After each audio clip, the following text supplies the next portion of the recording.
इसी कड़ी के अंदर थोड़ा सा आगे बढ़ते हुए मैं गांव की मौजूदा सरपंच पूजा देवी से अनुरोध करता हूं कि वो आए और शब्दों के माध्यम से राव साहब का स्वागत करें। आपका पहले आप बुक्का देकर राव साहब का सम्मान करें। गांव की मौजूदा सरपंच पूजा देवी जी राव साहब का स्वागत करते हुए, पूजा देवी के हाथ में पूरे गांव का सम्मान का हाथ है। ये पूजा जी ने राव साहब को सम्मानित किया। अब मैं आपसे अनुरोध करता हूं कि आप आए और शब्दों के माध्यम से राव साहब का स्वागत करें। पूजा देवी सरपंच मौजूदा टीकली गांव। भारत माता की। माननीय सांसद महोदय, भारत सरकार के केंद्रीय मंत्री राव इंद्रजीत सिंह का गांव टीकली में पहुंचने पर मैं हार्दिक अभिनंदन एवं स्वागत करती हूं। मंत्री जी के साथ आए हुए सभी सम्मानित अतिथियों का भी मैं समस्त ग्रामवासियों की तरफ से हार्दिक अभिनंदन एवं स्वागत करती हूं। माननीय सांसद महोदय का हमारे गांव टीकली से बहुत ही गहरा लगाव है। माननीय मंत्री जी ने हमारे गांव में जो बहुत से विकास कार्य किए हैं, जिनमें से बस स्टैंड से लेकर हाई स्कूल तक के रास्ते का निर्माण किया है, प्राइमरी स्कूल में कमरे का निर्माण करवाया है, पीएससी का निर्माण कार्य भी बड़ी तेजी से आगे बढ़ रहा है। अब चुनाव होने वाले हैं, जिस तरह से मंत्री जी अब चुनाव होने वाले हैं, मंत्री जी ने हमारा साथ दिया था, हमें भी मंत्री जी का साथ देना चाहिए। आप सभी से, सभी ग्रामवासियों से अपील है कि आने वाले 25 मई को मंत्री जी को ज्यादा से ज्यादा वोट देकर भारी मतों से विजयी बनाए। इन्हीं शब्दों के साथ मैं फिर से मंत्री जी को हार्दिक अभिनंदन एवं स्वागत करती हूँ। धन्यवाद। जय हिंद, जय भारत। देखिए, आपके आने से पहले धन्यवाद पूजा देवी जी सरपंच साहिबा ने स्वागत किया राव साहब का। आपके आने से पहले मैं भी आपको बता रहा था, मनीष जी ने भी आपको बताया कि राव साहब को हम क्यों विकास पुरुष कहते हैं, कितने महान काम किए हैं। इतने बड़े बड़े देश के अंदर राव साहब ने काम किए हैं जिनका नाम लेकर के पूरी पार्लियामेंट के अंदर उजाला उजागर हो जाया करता है। ऐसे विकास पुरुष को हम दिल की अटल गहराई से नमन करते हैं, प्रणाम करते हैं। आपके इस धरादेव पर भी जो आज राव साहब यहाँ पर आपके बीच में आए हैं, इतने काम कराए हैं कि शायद आपको गिनवाने में भी आपको समय लगेगा। मैं सरपंच साहब से अनुरोध करूंगा कि वो बताएं कि राव साहब ने पूरे देश के लिए काम किया है और एक एक आदमी पूरे इलाके के लिए काम किया, हरियाणा के लिए काम किया। एक एक गांव जो उनसे जाकर मिला, एक एक गांव के अंदर कितने वो तत्पर रहते हैं काम करने के लिए। सरपंच साहब, अगर आपको सारे काम याद है तो कम से कम गांव के तो आपको बताने और गिनवाने पड़ेंगे।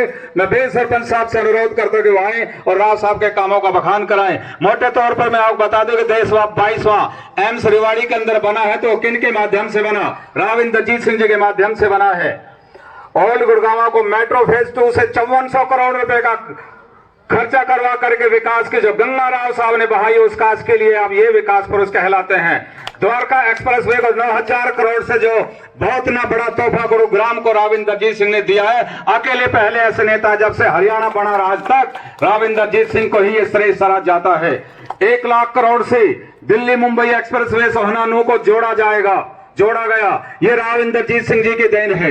Palwal Sohna Farukhnagar Sonipat orbital rail corridor को 6000 करोड़ का जो तोहफा राव इंद्रजीत सिंह जी ने दिया है, वो अपने आप में बहुत नायाब तोहफा है। हमारी आने वाली पीढ़ियां याद करेंगी। मेरे को तो नक्शे के अंदर बहुत बड़ावा से लेकर के डूंडाहेड़ा बॉर्डर तक के सारे विकास कार्य मेरे अंदर अंकित, मैं बताने लगूंगा तो पूरा आधा घंटा लगेगा। मैं आपको बता रहा था। और यहां से डूंडाहेड़ा से और फिरोजपुर के आखिरी छोर तक मैं जाऊं तो कितने विकास कार्य किए हैं। एक एक जगह पर लिखा हुआ शिलालेख इस बात की गवाही देता है कि ऐसा विकास पर जिसके कदमों के आहट में विकास की झंकार सुनाई देती है। मैं गिनने लगूंगा तो बहुत समय लगेगा। समय सीमा की पाबंदी को देखते हुए मैं सरपंच साहब को आमंत्रित करता हूं, बेस सरपंच साहब को, कि वो गांव के अंदर आए। गांव के अंदर कितनी उपलब्धियां राव साहब ने लगातार करवाई है। एक ऐतिहासिक गांव है, सबसे बड़ा गांव है, लेकिन इसका सबसे बड़ा ख्याल भी राव साहब ने रखा है। सरपंच साहब आए और बताएं विस्तार से सारी बातों।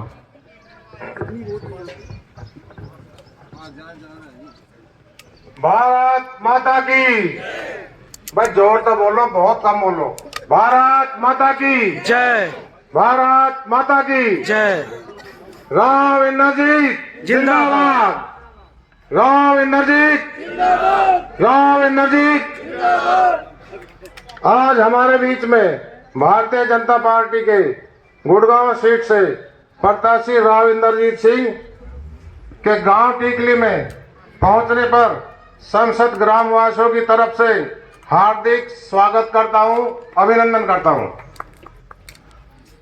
और मंच पर बैठे सभी गणमान्य व्यक्ति, आसपास से आए पंच, सरपंच, नंबरदार, जिला पार्षद, ब्लॉक समिति मेंबर, बुजुर्गों, नौजवान साथियों और मेरी माताएं बहनें, मैं यहाँ आप सभी का पहुंचने पर बहुत बहुत धन्यवाद करता हूं और हार्दिक स्वागत करता हूं। पिछले साल जब राव इंद्रजीत हमारे बीच कन्या पाठशाला में आए थे तो उस समय पीएससी छोटी अस्पताल में पीडब्ल्यूडी रोड से माता चौक से हाई स्कूल तक रास्ते की घोषणा की थी। वह तुरंत प्रभाव से रास्ता बनवाया और पीएससी अस्पताल के लिए 3 करोड़ रुपए की ग्रांट मंजूर करवाई है, जो बहुत जल्दी बन जाएगी। हमारी पीएससी अस्पताल दाल बाबा रास्ता पे स्टेडियम के पास उसकी जगह दी है, सरपंच ने जमीन मुहैया कराई है, तो वो बहुत जल्दी ही राव साहब बनवाएंगे। अभी तो इलेक्शन का दौर है, राव साहब अच्छी खासी वोटा पे जीत के ना और सांसद बनेंगे और गांव का ख्याल रखेंगे। ये हमारा सबसे प्रिय गांव है राव साहब की निगाह में, और गांव भी राव साहब की बहुत अपनी उसमें कदर करते हैं। जिस निर्माण के लिए जल्दी और कन्या पाठशाला से माता चौक तक रास्ते का निर्माण के लिए 52 लाख रुपया और मंजूर करा है, ग्रांट मंजूर करी है। और हमारे हाई स्कूल लेके और जो जंगल में रास्ता जाया है सकतपुर वाली सड़क का, उसमें 57 लाख रुपया मंजूर करा है। उसमें राव साहब का बहुत बड़ा योगदान रहा है। राव साहब का बहुत बड़ा। और पीडब्ल्यूडी रोड से माता चौक व माता चौक से हाई स्कूल तक का रास्ता का निर्माण सिरचन सरपंच के समय में राव इंद्रजीत ने ही करवाया था, जो टूट गया वो दोबारा बनवाया है। पहले गांव टीकली के शमशान घाट की चारदीवारी का काम राव साहब ने, राव इंद्रजीत ने करवाया। 15 लाख रुपए की राशि दी थी। हमारे गांव टीकली राव इंद्रजीत के साथ है और आगे भी साथ रहेगा। और पूरे गांव की तरफ से राव इंद्रजीत को मैं विश्वास दिलाना चाहता हूं कि हमारे गांव की एक एक वोट राव इंद्रजीत के जोड़े में जाएगी। ये मैं गांव की तरफ से राव साहब को आश्वासन दे रहा हूं। धन्यवाद। भारतीय जनता पार्टी गुड़गांव लोकसभा के प्रिय प्रत्याशी, हम सबके महबूब नेता, केंद्र में मंत्री आदरणीय राव इंद्रजीत सिंह जी, मंच पर विराजमान सभी भारतीय जनता पार्टी के सम्मानित पदाधिकारी बंधुओं, मेरे सामने बैठे मेरे टीकली गांव के बुजुर्गों, मातृशक्ति, नौजवान साथियों व प्यारे बच्चों। साथियों, राव साहब के बारे में मुझे कोई बहुत ज्यादा कहने की आवश्यकता इस गांव में नहीं है। आप सबको पता है कि पिछले 50-60 साल के राजनीतिक कैरियर के अंदर और ऐसे व्यक्ति को भारतीय जनता पार्टी ने तीसरी दफा अपना प्रत्याशी बनाया है जिसके दामन पर कोई दाग नहीं है, जिसके पूरे राजनीतिक कैरियर पर कोई दाग नहीं है। और ऐसे व्यक्ति को हम प्रत्याशी के रूप में पाकर के धन्य हो गए हैं। और मुख्यमंत्री जी के जो काम पूरे प्रदेश के अंदर रहे और प्रधानमंत्री जी के जो काम पूरे देश के अंदर रहे और विशेषकर हमारी लोकसभा के अंदर रहे, जितने के काम अभी सरपंच साहब गिनवा रहे थे, लगभग करोड़ों रुपए के काम इस गांव के अंदर किए हैं। और राव साहब ने तो इस गांव में ही नहीं पूरे क्षेत्र के अंदर विकास करने का काम किया है। साथियों, राव साहब के बारे में अगर कुछ मैं कहूं तो समझो सूरज को दीपक दिखलाने वाली बात होगी। तो मैं आप सबसे गुजारिश करता हूं कि सीट निश्चित रूप से जीत रहे हैं, लेकिन हम सबको ओवर कॉन्फिडेंस में नहीं रहना है। एक एक वोट अपने गांव की चुन चुनकर राव साहब के पक्ष में कमल के फूल का बटन दबा करके डालनी है, और कोई भी वोट कहीं रह ना जाए। वोट्स पोल होनी चाहिए, पोलिंग परसेंटेज में ध्यान रखना है। और साथियों, काम के बारे में तो राव साहब का कोई सानी ही नहीं है। मैं इतना ही कहकर अपनी वाणी को विराम देता हूं, क्योंकि प्रोग्राम बहुत है और आगे समय भी दे रखा, लेट चल रहे हैं। तो निश्चित रूप से विजयश्री आपके कदमों को चूमने वाली है। आप लोग मजबूती के साथ में 25 तारीख को, जो 25 मई का जो चुनाव है, उसमें एक एक वोट को चुन चुनकर पोल करेंगे। इतनी ही बात मैंने कहनी थी। जय हिंद, जय भारत, धन्यवाद। धन्यवाद अध्यक्ष जी। अब मैं उस महान शख्सियत को आमंत्रित करना चाहता हूं जिनके चर्चे प्रदेश में नहीं पूरे देश में हुआ करते हैं, जिनके ईमानदारी की चर्चा, जिनके विकास की चर्चा पूरे देश में ईमानदारी के साथ में लिया जाता है, जिनके नाम पर कस्में खाई जाती हैं, जिनके नाम पर कसीदे पढ़े जाते हैं, पार्लियामेंट के अंदर जिनको यदि देखा जाता है तो सच्चा पक्का ईमानदार और विकास पुरुष के रूप में पार्लियामेंट की पहली पंक्ति के अंदर पहला व्यक्ति नजर आता है। उसका नाम है केंद्रीय मंत्री राव इंदरजीत सिंह जी।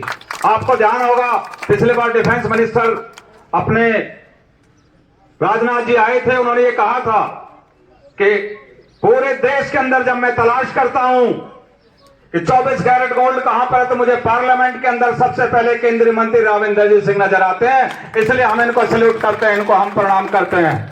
ऐसा विकास पुरुष जो गोदवाड़ावा से शुरू होता है, डुंडाहेड़ा बॉर्डर तक लगातार आपके लिए तत्पर रहता है, बड़ी बड़ी योजनाएं लेकर आता है, हरियाणा का नाम बड़ा करता है, 4 बार विधानसभा में पहुंचकर, 5 बार लोकसभा में पहुंचकर अपने आप में कीर्तिमान स्थापित करता है। इनके बराबर का दूसरा नेता कोई हरियाणा में आज के दिन नहीं है। और मैं कहना चाहता हूं कि 6ठी बार लोकसभा में छक्का लगा करके जो ऐसा कीर्तिमान स्थापित करेंगे जो लंबे समय तक शायद लोग इसको तोड़ने का प्रयास करते रहेंगे। ये सारा का सारा श्रेय हमको जाता है। जब इनका नाम लिया जाता है तो पूरे हरियाणा के अंदर हमारा गौरव और गौरव बढ़ जाया करता है। ऐसे महान शख्सियत, ऐसे विकास पुरुष महारा केंद्रीय मंत्री राव इंदरजीत सिंह जी को मैं आपको संबोधित करने के लिए आमंत्रित करता हूं। आज तो ऊपर वाले ने भी आज बारिश की झड़ी लगा दी है, ऊपर वाले इंद्र ने भी झड़ी लगा दी है। आप भी ऐसी झड़ी लगा दो कि अब की बार वोटों की गिनती नहीं रही, क्योंकि राव साहब छक्का लगाने जा रहे हैं। छक्के के ऊपर कोई बाउंड्री नहीं होती है भाई, इतनी वोट दे दो कि गिनती की बाउंड्री अब की बार रहे नहीं। केंद्रीय मंत्री साहब को मैं आमंत्रित करता हूं, आदरणीय राव साहब जी। आप इलेक्शन कमीशन? नहीं सर, हमारी टीम है।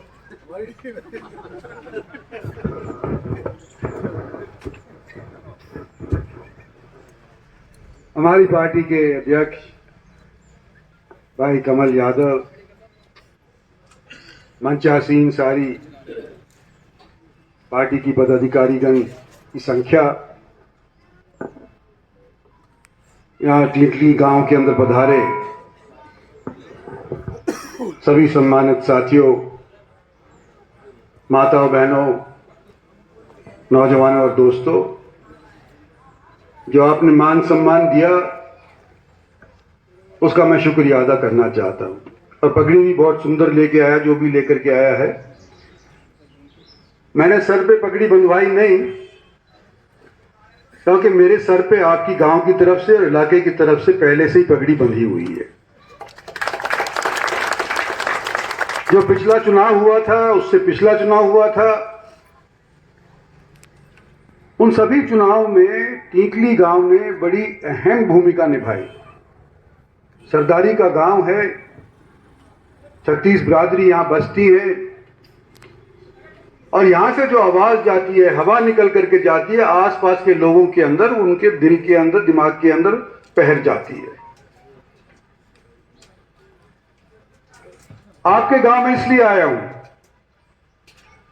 कि भाई जो मेरे सर के ऊपर पगड़ी आप लोगों ने पिछली बार बांधी, वो दोबारा से 25 मई को जब हरियाणा का चुनाव आएगा उस दिन भी बांधने की कृपा करें। मैं आपसे अपने लिए आपकी वोट मांग।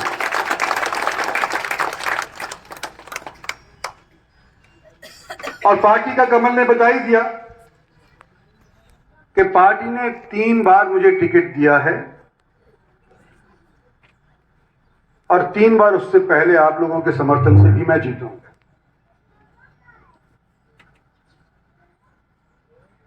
आज आपके बीच में आकर के इतना ही कहना चाहता हूं कि अगर ये पिछला 5 साल का दौर देखोगे,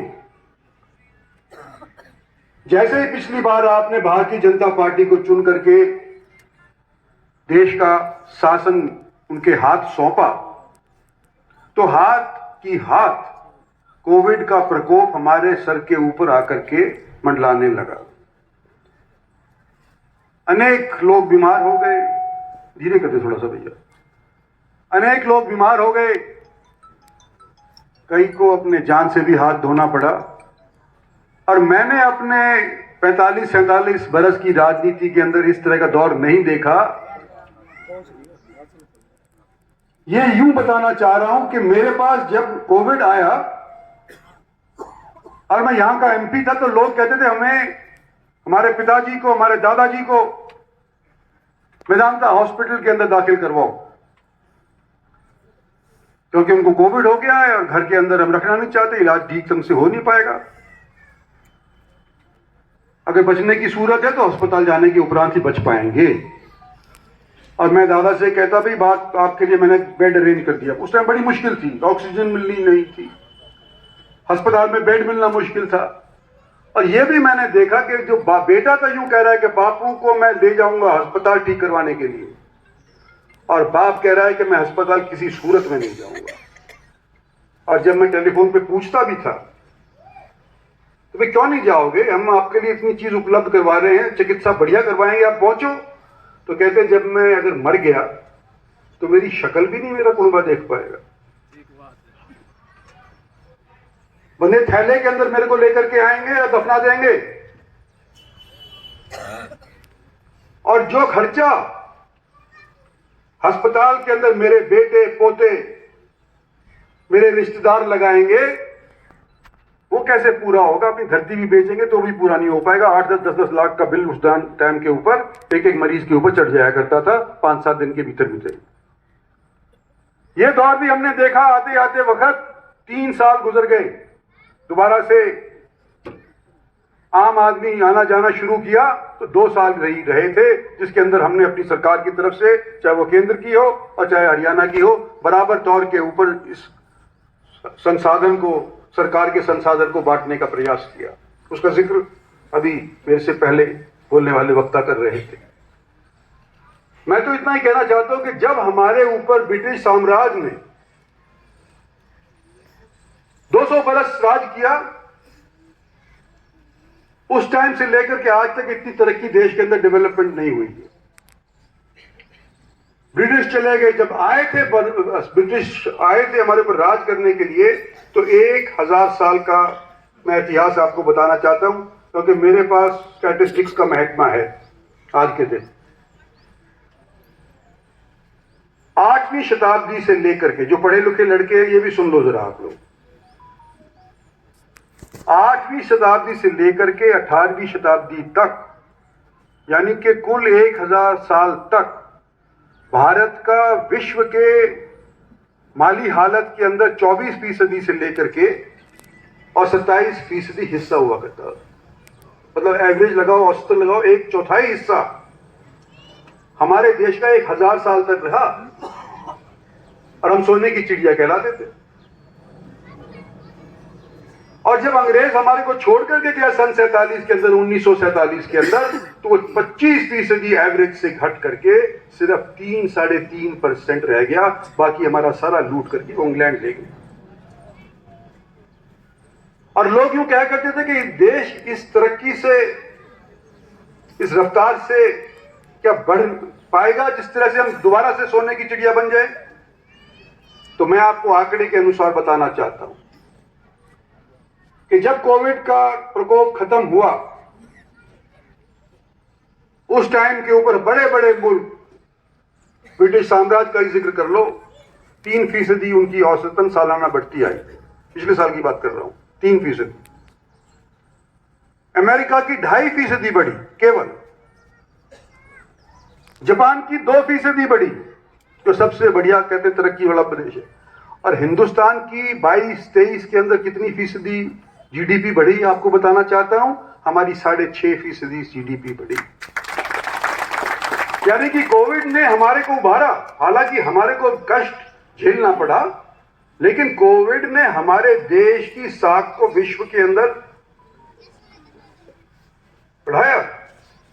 और आज वही हम चाहते हैं कि अगर हम इस रफ्तार से चलते रहते हैं, 6.5 आज है, 7.5 कल हो जाएगा, 10 तक ले जाने की कोशिश करने लग रहे हैं, 12 तक ले जाने की हम कोशिश कर रहे हैं। अगर सारा मुल्क सहयोग देता है, साथ देता है, हर मजहब हर बिरादरी अगर सहयोग देती है तो 10 तक ले जाएंगे। किसके नेतृत्व में ले जाएंगे? मोदी के नेतृत्व के अंदर ले जाएंगे। आज के दिन यही ऐसा शख्स है जो हमारे देश को इस रफ्तार से बढ़ा सकता है। तो मेरी भैया, मैं आपका अजीज हूं, आपका साथी हूं, आपका हमसफर हूं। आपके लिए मैंने आपकी आवाज हमेशा बुलंद करी है। आज मैं यूं कहता हूं टीकली वालों और आसपास के जो सरदार आए सारे, आप सभी से मैं कहता हूं कि भाई हमारा चुनाव गर्मी के चरम सीमा के ऊपर, जब गर्मी हो रही होगी उस टाइम के ऊपर होगा। 50 दिन है, 55 दिन नहीं, पता नहीं, जानने में दिन की कमी आती है, लेकिन बहुत टाइम है।